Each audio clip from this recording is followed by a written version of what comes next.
छेड़ाला का स्वाध्याय शायद आप लोग प्रतिदिन करते होंगे। उसमें एक प्रसंग जो आपके सामने रख रहा हूँ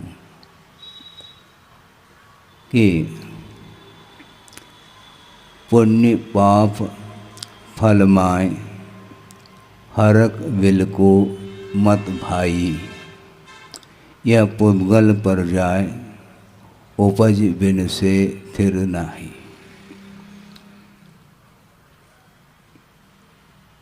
ये पुद्गल का परिणमन है। पुण्य और पाप ये पुद्गल की ही पर्याय है और इसमें संसारी प्राणी हर्ष और विषाद का अनुभव करता है। ये धूप और छाव की भांति पल पल में परिवर्तन संसार में देखने को मिलता है और जिस समय पुण्य का जोर मारता है उस समय वह फूला नहीं समाता है, किंतु अगले ही पल में जब पाप का उदय सामने आता है उस समय वह विषाद का अनुभव करता है, उदास पाता है अपने आप को। आचार्य कहते हैं उदास मत हो जाओ, भगवान के दास बनो। उदास क्यों होते हो? दास बनना सीखो। जो व्यक्ति भगवान का भक्त बनेगा वह कभी उदास का अनुभव नहीं कर सकता। यह विश्वास का विषय है। यह पौद्गलिक परिणमन कर्म का उदय समय समय पर परिवर्तन को लेकर के आता है और वह सारा सारा फल अपने ही द्वारा किया हुआ वह कृत्य का परिणाम है। रिजल्ट सामने आता है तो इतिहास भी सामने आता है। इतिहास के बिना वह परिणाम आता नहीं है। न जाने अतीत भाव में कितने बार इस संसारी प्राणी ने भिन्न भिन्न प्रसंगों पर भिन्न भिन्न परिणाम किए हैं और उसका फल पाने के लिए उसे विभिन्न गतियों में जाना पड़ता है। जाना कोई नहीं चाहता, किंतु जाना तो पड़ेगा, क्योंकि कृत्य किया है तो फल तो भोगना ही पड़ता है। कर्म कोई अन्य व्यक्ति करे और उसका फल कोई दूसरा पाए, ऐसा होता नहीं है। इसलिए करते समय होश हवास के साथ कार्य करना चाहिए। कल चर्चा चल रही थी अज्ञात भाव को लेकर के, उसको आपके सामने रखना चाहता हूँ। आमतौर से अज्ञात का अर्थ ये जानने में आता है कि मुझे ज्ञात नहीं जिसका नाम अज्ञात, जबकि यह लक्षण अज्ञात का नहीं है। आगमकारों ने अज्ञात का जो स्वरूप बताया वह विचित्र स्वरूप सामने आता है। अज्ञात का अर्थ मुझे ज्ञात ने ऐसा अर्थ नहीं, किंतु उन्मत्तता के कारण, प्रमाद के कारण, बिना सोच विचार किए जो प्रवृत्ति की जाती है उसका नाम अज्ञात कहा है। संसारी प्राणी विषयों में जब डूबता है उस समय उसको होश हवास नहीं रहता, इसको बोलते हैं अज्ञात। जब राग सामने दिखाई पड़ता है तो वह झूम जाता है, जबकि वीतरागी प्रतिमा के सामने उसको झूमना चाहिए। वीतराग मुद्रा का जब दर्शन करता है, जो आस्थावान व्यक्ति होता है उसका मन वहाँ से हटता नहीं। और आप लोग बोलते हैं भक्तामर में भी क्या पढ़ते हैं? दृष्ट्वा भवंत मणिमेश विलोकनीयम नान्यत्र तोष मुपयात जनस्य चक्षु। आगे तो ये उदाहरण दिया है, वो बाद की बात है। अनिमेषम भवंतम दृष्ट्वा, हे भगवान आप अपलक देखने योग्य हैं और आपको देख करके अब मेरी आंखें अन्य वस्तुओं में संतोष का अनुभव नहीं करती। ये कहना है, किंतु प्रैक्टिकली लाइफ में देखेंगे तो बहुत कठिनाई महसूस होती है। साक्षात प्रभु का दर्शन करने के उपरांत भी क्षायिक सम्यक दृष्टि चक्री वह घर लौट रहा है। भगवान ने भेजा था उनको, है बोलो। भगवान न किसी को भेजते हैं न बुलाते हैं, किंतु भगवान के प्रति जिसकी आस्था होती है वह दूर भी क्यों न हो वह आ जाता है। और सभा में भी काफ़ी दूर दूर से आए हैं, उनके लिए भी हमारा संकेत यही है। कोई बॉम्बे से, कोई दिल्ली से, कोई आगरा से, अन्य महानगरियों से आए हैं। निमंत्रण किसने दिया? भगवान ने दिया क्या? न भगवान दे सकते हैं, न भगवान के अनुयायी श्रवण दे सकता है।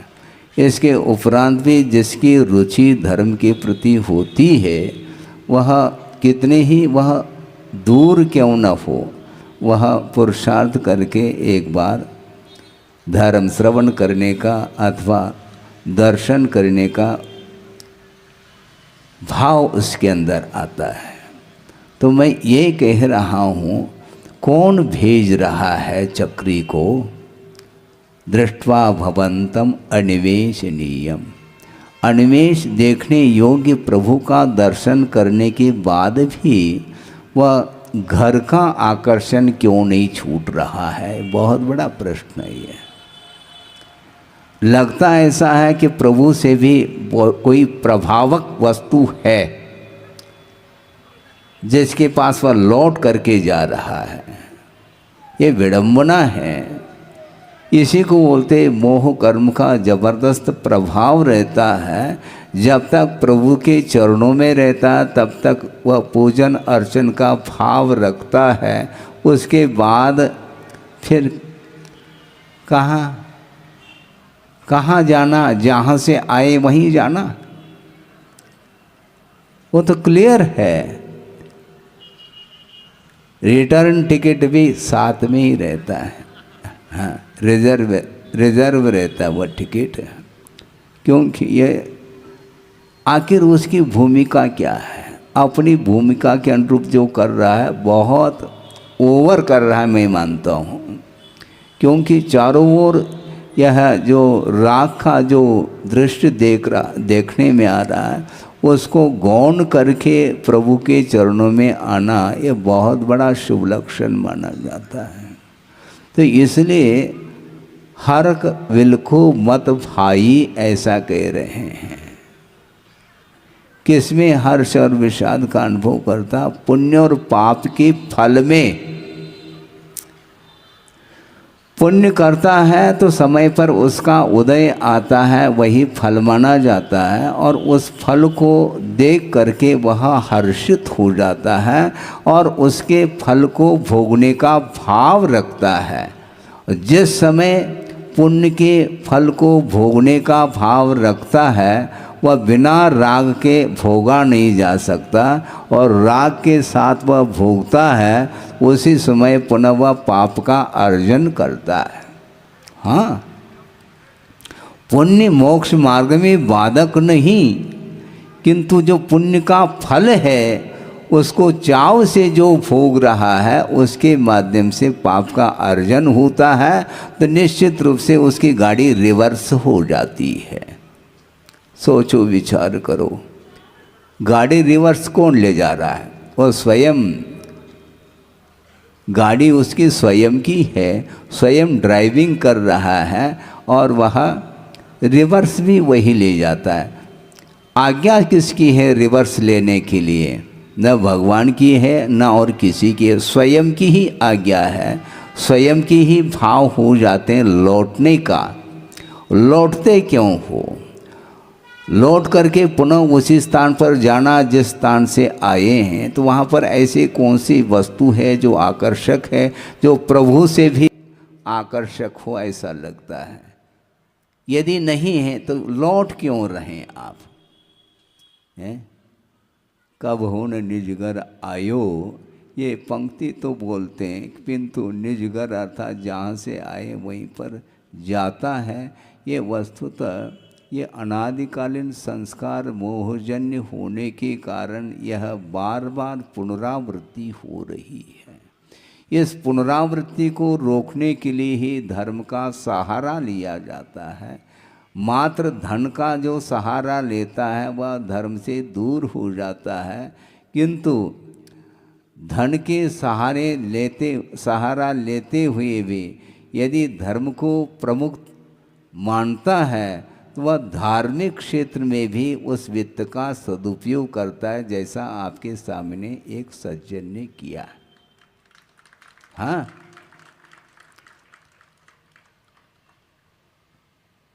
आगमकार ये कहना चाहते हैं उस व्यक्ति की भी प्रशंसा करनी चाहिए जो धर्म का पक्ष लेकर के वह अर्जित जो पुण्य है, वित्त है, उसका सदुपयोग करने के लिए खड़ा है।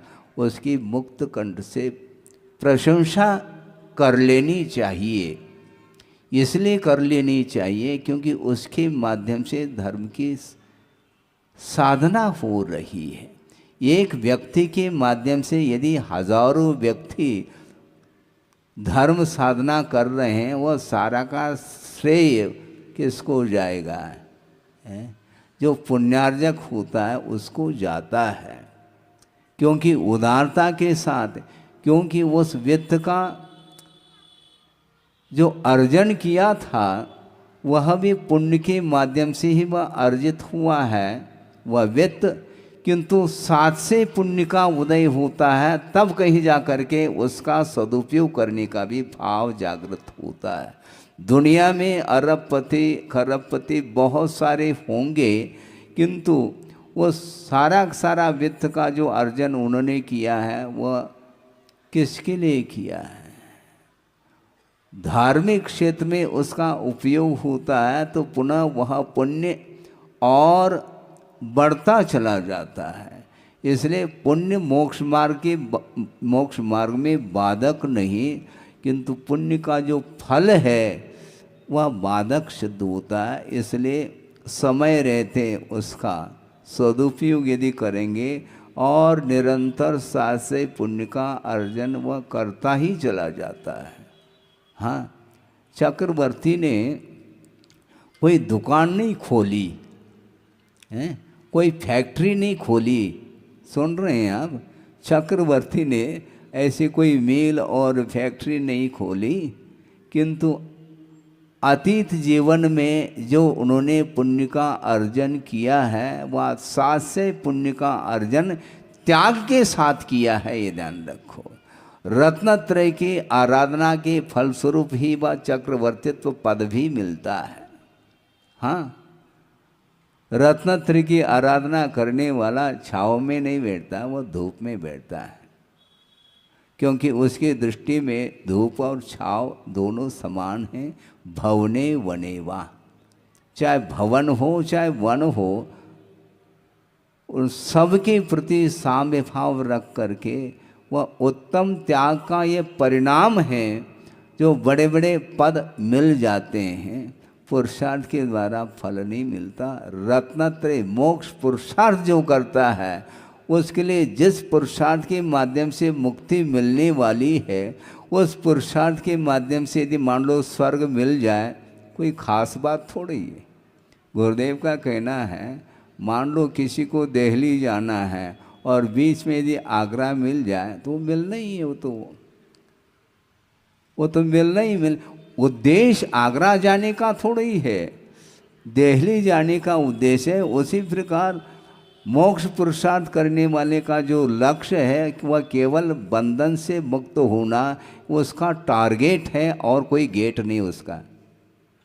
यही टारगेट, यही लक्ष्य बांध करके चलता है और ध्रुव लक्ष्य तक पहुँचते तक वह इधर उधर नहीं देखता। एक ही रास्ता है और मोक्ष मार्ग भी अनेक नहीं हुआ करते, एक ही होता है। दिल्ली का रास्ता अलग है, बॉम्बे का अलग है, कलकत्ता का अलग, सब रास्ते अलग अलग है।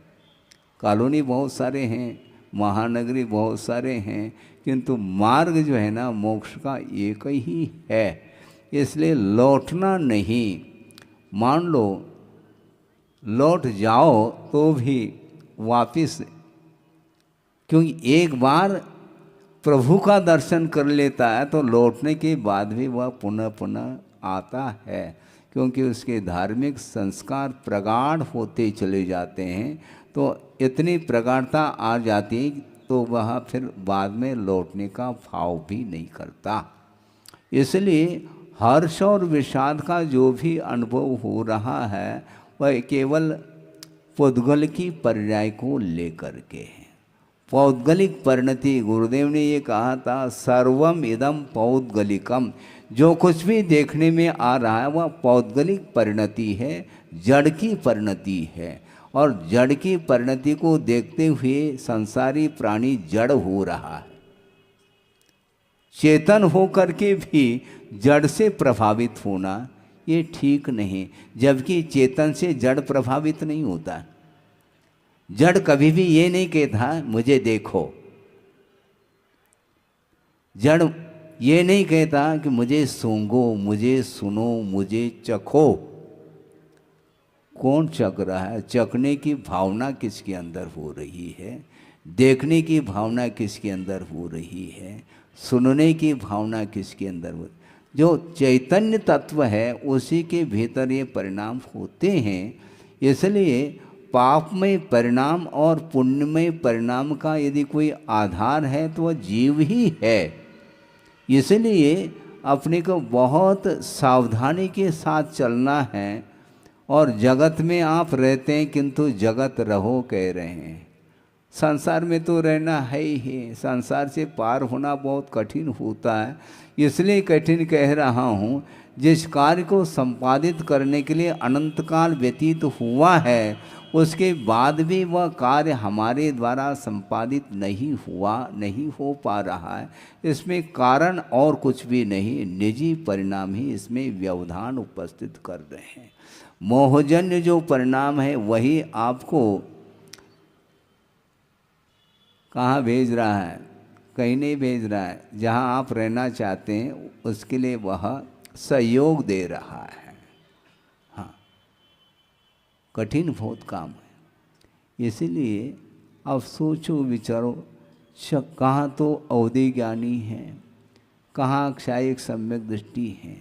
उसी भव से मुक्त होने वाला वह चक्री अभी भी वह घर जो लौट रहा है, उस लौटाने में कारण उसके स्वयं के ही मोहजन्य परिणाम है। दूसरे का इसमें कोई हाथ नहीं है।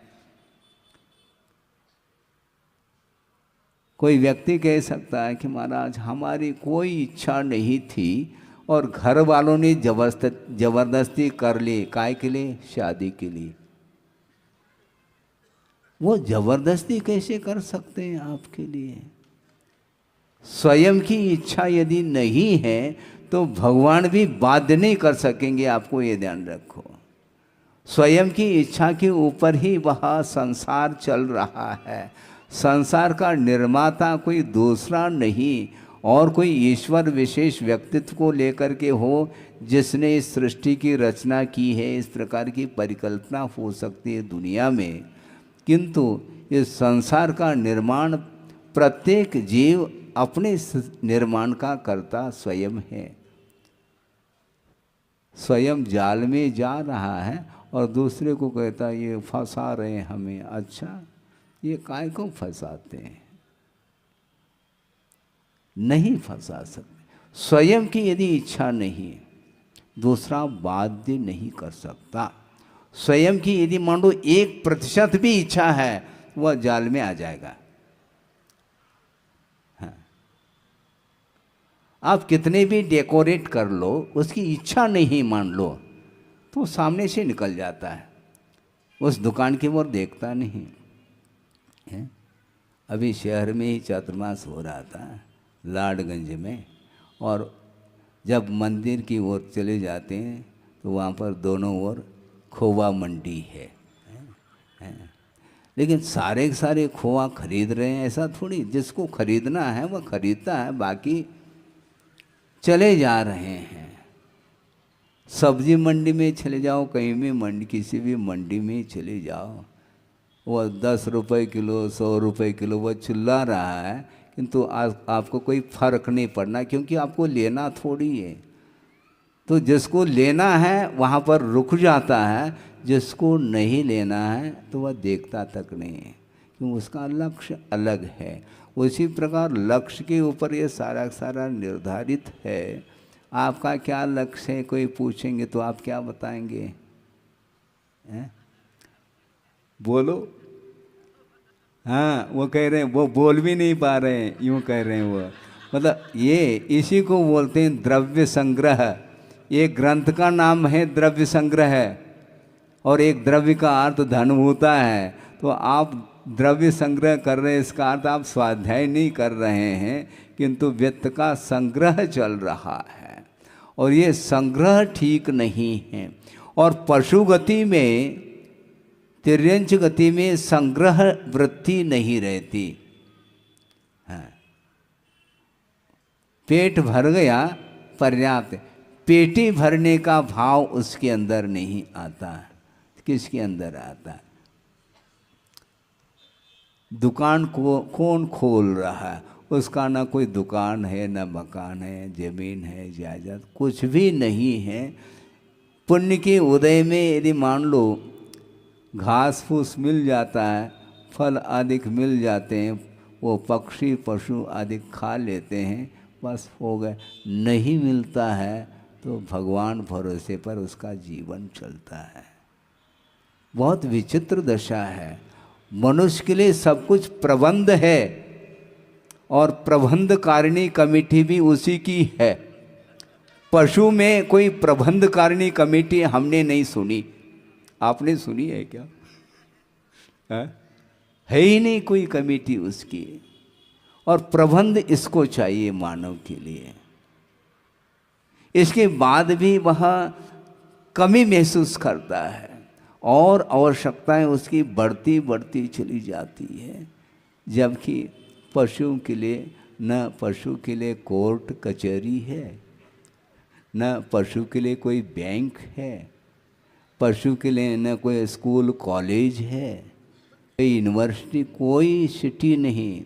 न वह सिटी में रहते हैं, न यूनिवर्सिटी में, वह जंगल में ही विचरण करते रहते हैं।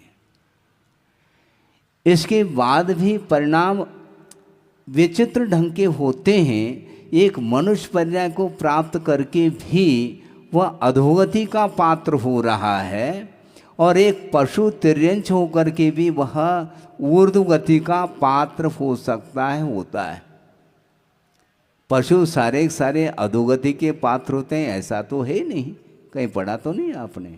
आगम में ये उल्लेख है, वह पशु होकर के भी वह आत्मकल्याण का भाव रखता है, और सम्यक दर्शन को भी प्राप्त कर लेता है। धर्म श्रवण के माध्यम से वह धर्म श्रवण करके सम्यक्त को उत्पन्न करता है। उसके अंदर सच्चे देवगुरु शास्त्र के प्रति श्रद्धा का भाव जागृत होता है, और उसके फलस्वरूप वह देव आयु का बंद करके स्वर्ग में चला जाता है। और इधर मनुष्य पर्याय को प्राप्त करके भी यदि अत्यासक्ति के साथ अवसान को प्राप्त होता है तो वह अधोगति का पात्र होता है, ऐसा कहा है।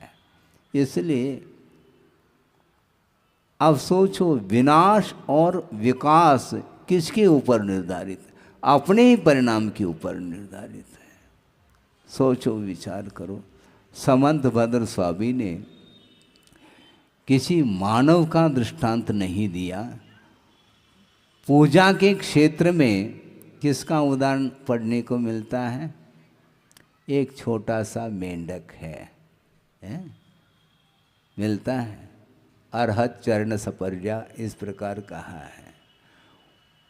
सोचो, समोशरण के दर्शन के लिए सारे लोग पूजन सामग्री लेकर के जा रहे हैं पूजन अर्चन करने के लिए, और वह श्रेणिक भी हाथी पर सवार हुआ है और वो भी जा रहा है। और वह छोटा सा वह मेंढक, वो क्या किया उसने? एकेन कुसुमेन राजगृहे, एक फूल की पंखुड़ी को वह अपने मुख में दबा करके वह जा रहा है प्रभु के दर्शन के लिए। और बीच में ऐसा संयोग मिल जाता है, अतीत का जैसा भी कर्म का योग हो, और उसी श्रेणी के हाथी के नीचे वह अवसान को प्राप्त होता है। लेकिन श्रेणिक अभी समोसरण में प्रवेश नहीं पाया, उसके पहले वह स्वर्ग से उतर करके प्रभु के चरणों में उपस्थित हुआ है। अग्रिम पंक्ति में है वो, हाँ। और श्रेणिक जा कर के प्रभु का दर्शन कर लेता है और उस ओर दृष्टि जाती है। सारे सारे मुकुट को पहने हुए देव हैं, किंतु एक ऐसा कौन सा देव है जिसके मुकुट में मेंढक का चिन्ह क्यों है? ये इतिहास बता रहा है। पूछा प्रभु, इसके मुकुट में मेंढक का चिन्ह क्यों? सुनो इतिहास, ये इतिहास साक्षी है। पूजन के भाव को लेकर के वह एक छोटा सा प्राणी मेंढक और श्रद्धा के साथ आ रहा था और बीच में उसका अवसान हुआ, और पूजा के परिणाम के कारण वह स्वर्ग में पहुंच गया 2 समय के अंदर, और वह आया है और उपास्या पर उसका जन्म होता है। जन्म होते अवधिज्ञान भी होता है, कहाँ से मैं आया हूँ, क्या सारा उसका इतिहास सामने आता है। तो तुरंत वह प्रभु दर्शन के लिए चला जाता है। विकास किसके द्वारा हो रहा है? आप अनाउंस करते रहो, हाँ। वो बिना अनाउंस किए वह पहुंच गया। वो सारे लोग अपने अपने ड्रेस पहन करके जा रहे, उसका कोई ड्रेस नहीं, किंतु एड्रेस कायम रहा उसका। उसने सही मायने में उस निकृष्ट पर्याय में भी उसने विकास किया है, कमाई उसने की है, इनकम उसे हुआ। कौन सा एड्रेस था उसके पास? कोई नहीं है। कोई देखे नहीं देखे, कोई कमेंट्स करे न करे, इसको कोई फर्क नहीं पड़ता। उसका लक्ष्य है, ये जो पतन हुआ है मेरा, ये पाप का परिणाम है, इसलिए हमें जल्दी से जल्दी पुण्य का अर्जन करना है, जिसके माध्यम से वह मनुष्य पर्याय हमें प्राप्त हो जाए, जिसके माध्यम से हम स्वर्ग नहीं और ऊपर उठना है। लेकिन लिफ्ट नहीं लगाए, ध्यान रखो, लिफ्ट के माध्यम से हम स्वर्ग पहुंच जाए अथवा मोक्ष महल में प्रवेश कर जाए। बहुत सारे जो है ना अटकलें लगाता रहता है। इच्छाएं बहुत जागृत होती, किंतु इच्छा से कुछ नहीं होता। कि वस्तुतः आपका समर्पण भाव यदि है और समीचीन यदि पुरुषार्थ करते हैं, तो निश्चित रूप से बिना मांगे उस पुरुषार्थ के बल पर आपको मिलना ही मिलना है। आप मांग क्यों रहे हैं? ये मांगना छोड़ दो, याचना छोड़ दो, वाचना करो, स्वाध्याय करो, वाचना करो, याचना मत करो। वाचना तो करो नहीं, स्वाध्याय तो करता नहीं, और बस याचना करता करता प्रभु के सामने हाथ जोड़ करके खड़ा रहता है। प्रभु कहते हैं तुम हाथ क्यों जोड़ रहे हो? पहला हाथ दिखाया था इसलिए पतन हुआ है, अब ध्यान में आ रहा है हाथ जोड़ने का। हाथ जोड़ो भीतर से, हाथ तो जोड़ दिया, मन भी तो जोड़ो। प्रभु के सामने तुम्हारा शरीर खड़ा है, किंतु मन भी प्रभु के चरणों में होना चाहिए। इसको बोलते हैं भावात्मक धर्म है। मैं इन क्रियाओं को गौण नहीं करना चाहता।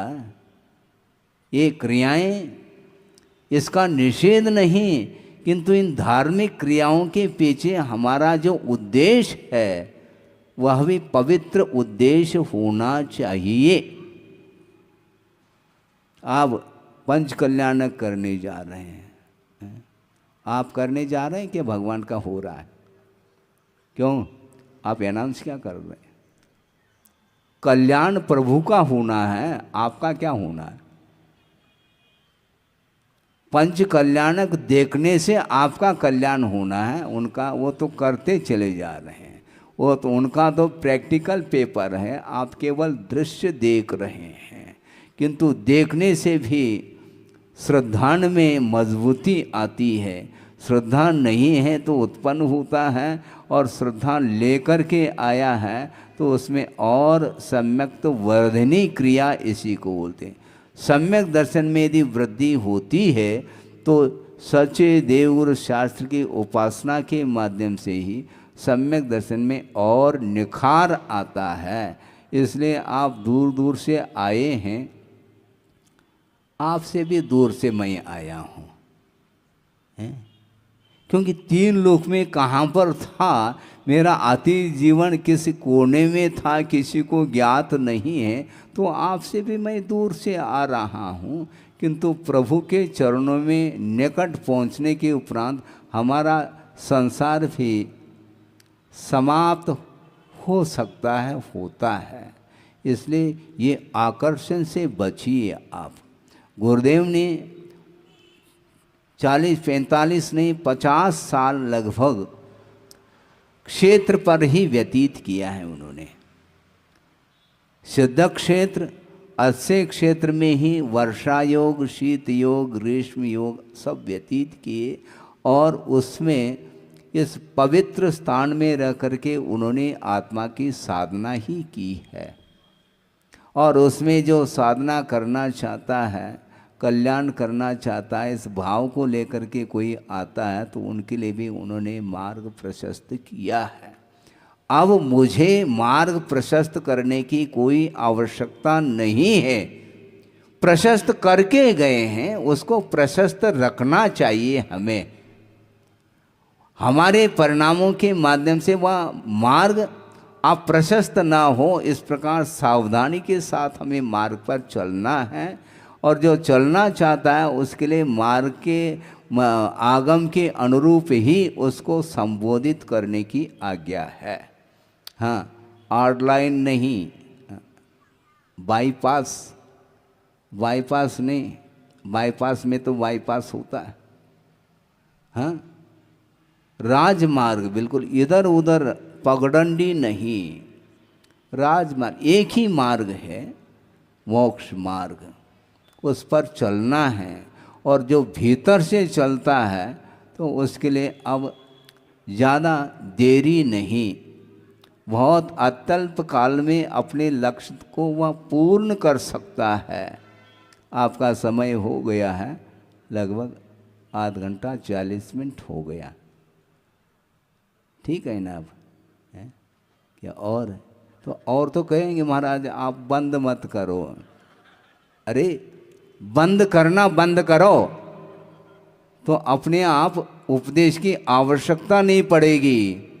15 मिनट भी 10 मिनट भी यदि मान लो आगम के अनुरूप आप स्वाध्याय आदि करते हैं तो उसका फल तो सामने आता है।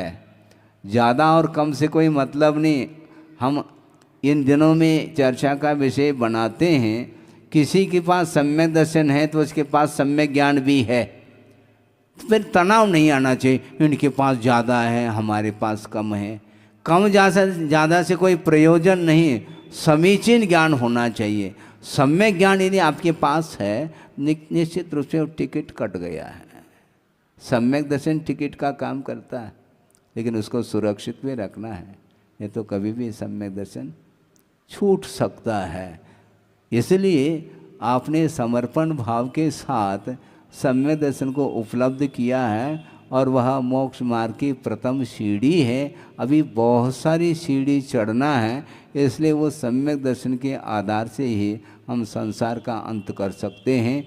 सबका संसार अंत को प्राप्त हो, इस पवित्र भावना के साथ अहिंसा परमो धर्म की जय। बोधि समाधि परिणाम शुद्धि स्वात्मोपलब्धि शिव शोक शुद्धि चिंतामणिम चिंतित वस्तुदाने त्वां मंद मानस्य ममास्तु देवी। परम पूज्य आचार्य गुरुवर श्री विद्यासागर जी मुनि महाराज की।